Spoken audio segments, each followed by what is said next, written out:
I asked earlier if you would tell us the Harry Truman reconstruction of the White House story. Well, you know, Harry Truman became president in the death of Franklin Roosevelt, and President Roosevelt had his hands full. There was a Great Depression, there was World War II, and during the Truman presidency, we were evolving out of those things eventually, and so some of the deferred maintenance came onto Harry Truman's desk.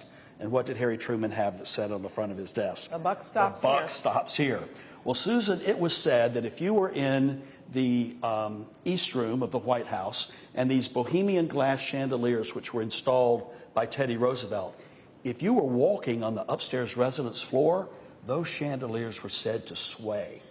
And one night, Margaret Truman, President and Mrs. Truman's daughter, was playing her piano up on the residence floor, and the leg of that piano went through the floor into the ceiling below.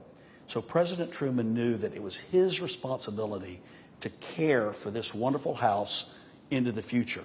The timbers were still wooden. It was still the infrastructure from the house that had been rebuilt after the British fire.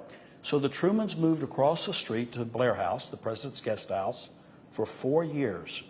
And the entire interior of the White House was dismantled down to the sub-basement.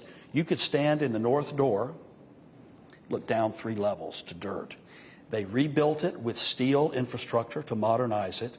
Very careful, detailed notes had been taken as to where everything was. It was completely rebuilt with all of the rooms virtually exactly as they were. And that was an amazing gift of President Truman to all the presidencies that would follow.